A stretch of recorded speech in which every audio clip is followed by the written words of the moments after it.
Good morning, everyone. We are in Napa Valley. It's June the 25th, Tuesday. It's 9:30 in the morning. It's 61 degrees here. Last night we came in from San Francisco and got here about 8 o'clock, and we boondogged at Home Depot. But anyway, it was nice, except for when the street cleaning people came around 3 in the morning and woke us up, but it's not a problem. Today we plan to go see some wineries. I really need my driver, my new chauffeur and assistant, because this is a wine trip. I need to be able to, do all the wine tasting. But I guess Jenny will have to do the wine tasting and I'll have to drive. But anyway, we're going to go, right now we're headed to Robert Mondavi and make that our first stop this morning.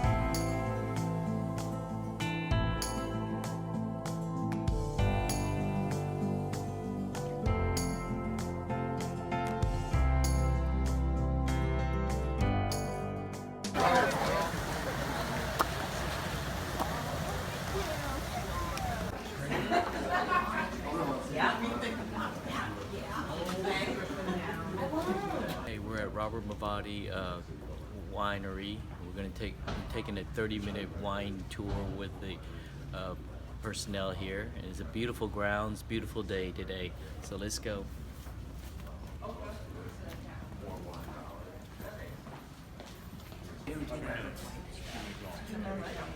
We're not drinking it yet.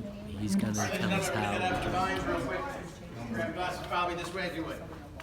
Possible. So we're going to start with the most obvious. We're going to take note of the color. This beautiful pale golden color is rather traditional of a nice Sauvignon Blanc, or Fumé Blanc as we call it. But of course, always good to take note, and it's a good time to check to make sure nothing's floating in your glass. Now, before we get too much into this, guys, what I'd like you all to do, let's just go ahead and put our nose in the glass, take a little smell. That's kind of nice, but you do notice you're getting kind of a light scent of the wine. So ladies and gentlemen, let's get that wine moving in the glass. Get it swirling around that glass. Get it good and agitated, best you can do without wearing it. Okay, once you get it moving pretty good, go ahead and smell that wine again. See if you notice a difference in the scent. That's probably a bit stronger now. So in agitating the glass, what happens is little molecules of the wine break off, filling the globe of the glass. The fuminess of the alcohol is actually lost off the top. So now when we get our nose in here, what we're getting is a better representation of the scent of the fruit of the wine, or as we call it, the bouquet. And now you've added another dimension of enjoyment to your wine. Ladies and gentlemen, the whole reason for the shape of this glass is really to funnel that wine vapor to a smaller orifice, concentrating it to your nose. All right, ladies and gentlemen, just for effect, let's all just take a sip of the wine and swallow it quick. Wow. I notice that first taste of wine, the mouth responds kind of dramatically, right? Things tend to clench a little through here, like you've been sucking on lemons or something. Right. Well, ladies and gentlemen, that's perfectly natural. What's happening is your mouth responding to the fact that the acidity of the wine is very different than the acidity of your mouth. So the first response can be a little bit dramatic. So I try and tell people, never make a decision or a judgment on a wine based on the first sip. Your palate's not really ready for the flavor just yet. It's still working on that acidity, or whatever it is you had to eat or drink earlier. Yeah, if you had coffee or mints earlier, that's still kind of mess up your palate. So ideally, when I'm having my first wine of the day, which of course was earlier, what I like to do is I like to sip that wine at least 3 times. Now in sipping the wine 3 times, it allows your palate time to get used to that acidity so that eventually you get around to the real flavors. So ladies and gentlemen, when we're tasting wine, ideally what you want to do is take enough of the wine in your mouth that you can kind of swish it around, kind of like it's mouthwash. You want to coat the whole inside of your mouth, because in doing this, what you're actually doing is engaging all of your taste buds at once. So ladies and gentlemen, let's get some wine in our mouths, swish it around for about 3 seconds.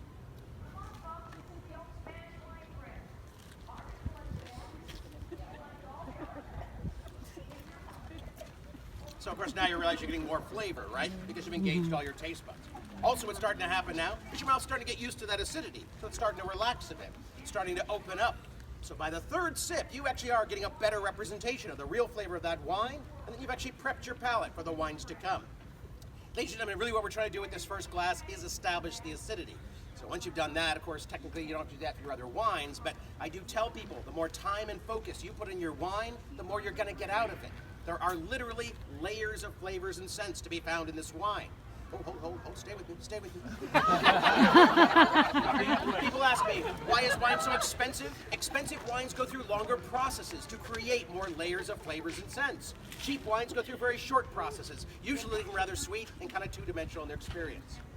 Now, ladies and gentlemen, this is going to be our third sip. So this time what I want you to do, once again, we're going to get some wine in our mouth, swirl it around for 3 seconds, but this time, before you swallow, pause. Hold that wine in your mouth, just for a moment. See if you notice that maybe the intensity's dropped out, maybe a little bit more of that tropical or citrus flavor.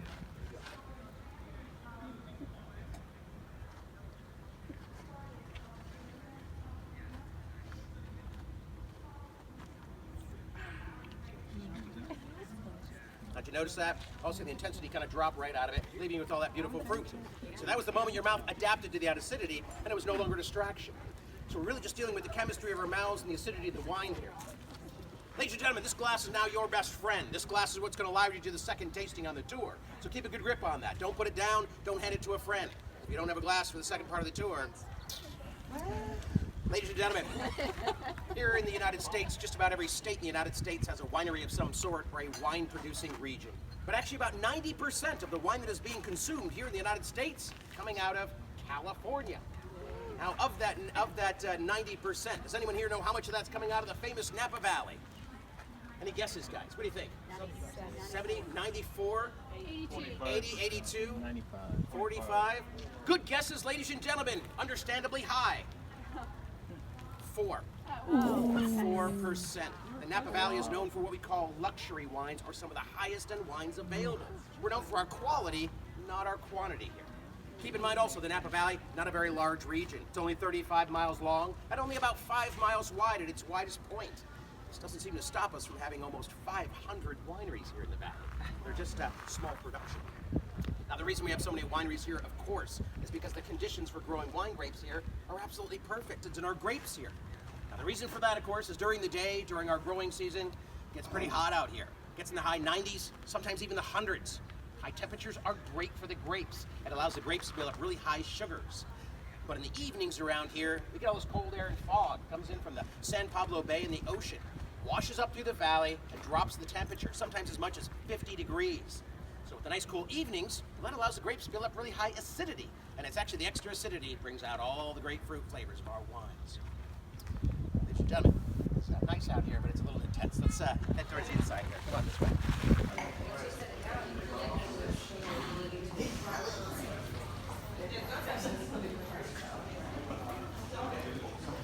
It definitely is a different and more quality taste. You really taste the fruit and the flavor of the wine, not the alcohol or acidity of the wine. So you do swish it and hold it, and it really tastes a lot different going down.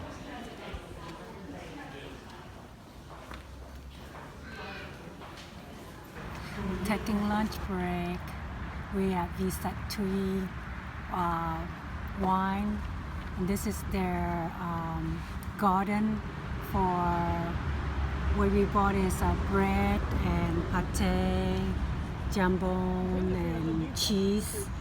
So it's a small lunch break for us. After this, we're going to Behringer. We just came from Robert Mogagi, and this was quite nice.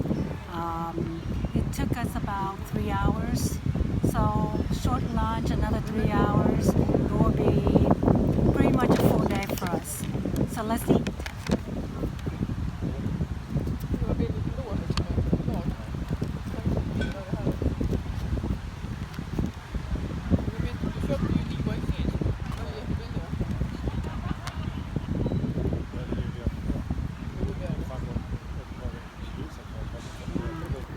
Cheers.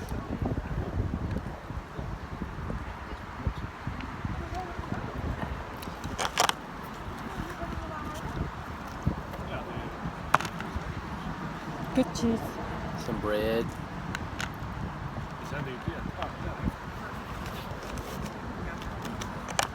Cheese and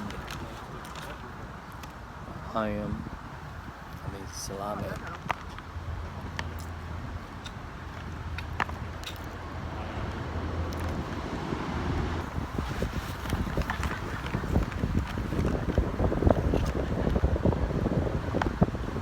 It's breezy. Very nice weather, huh?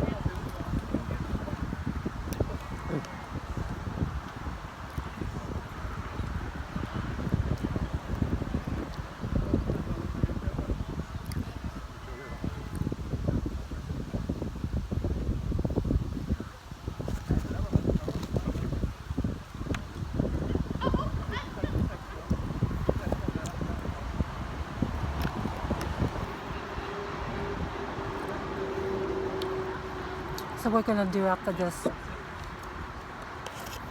Go have some more wine. Go Behringer. Yeah, down the street. There's 500 wineries in this area, and a lot of winemaking going on.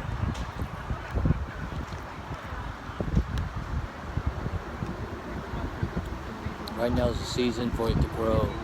They'll pick the grapes in August through October.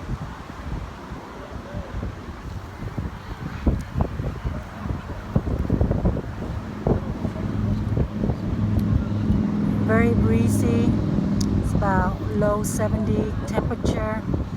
Practically you can sit here all day. No mosquitoes. This winery is an old winery, and in the Napa Valley area they have a law that the wineries can't have food and the hotels can't have wineries. We're here at the Behringer Winery. It's 2 o'clock. It's a bit hot, so Norman and I are gonna take a break at this nice bench.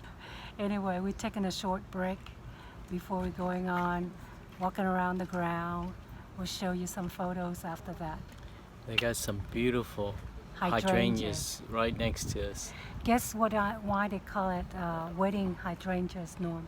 Why? Why they call it wedding hydrangeas, Jenny? Because they're white. Good evening. It's late. It's about 8:30. We're having a late dinner. We're at Casper Beach Campground.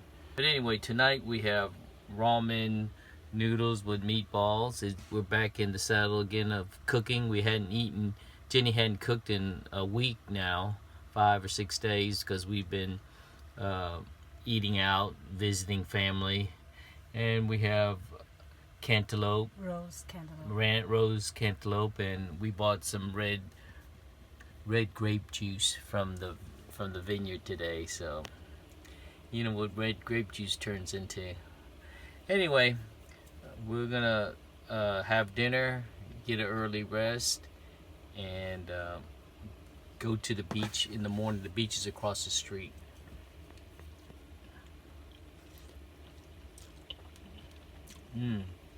It's good.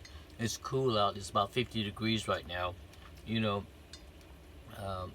although it was warm inland in Napa Valley, it's really 40 degrees cooler in here. It was 90s in that Napa Valley, and it's 50s here, and I'm sure it's going to get colder tonight against the Pacific Ocean.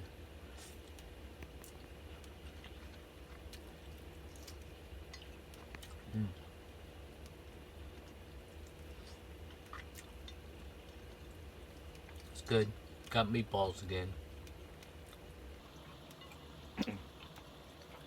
There's so much to do there and see.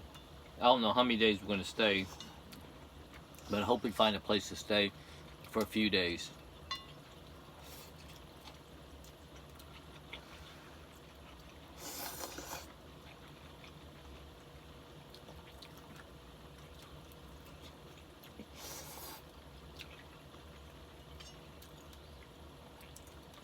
We really had a good time visiting for the last week with our family in Vegas, and then we ran up with our brother in Reno, and then my younger brother in Santa Clara. So it's good to see family.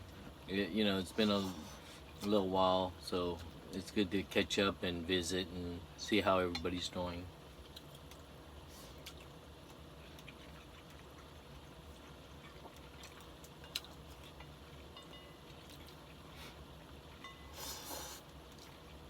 I hear it's hot in Texas, Houston, where we're from, but you know, I'm right now. I'm enjoying the cool 52 degrees here in California. Yeah.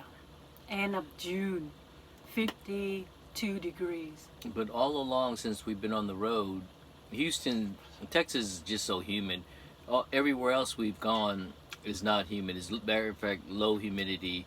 Colorado, Utah, Arizona, Nevada, California, all those states have low humidity. So even though the temperature is maybe high, sounds high, and it's warm, but it's not the sweaty heat that you get in Houston. All right. We're going to end this dinner session so I can eat more. We'll see you tomorrow. Good night.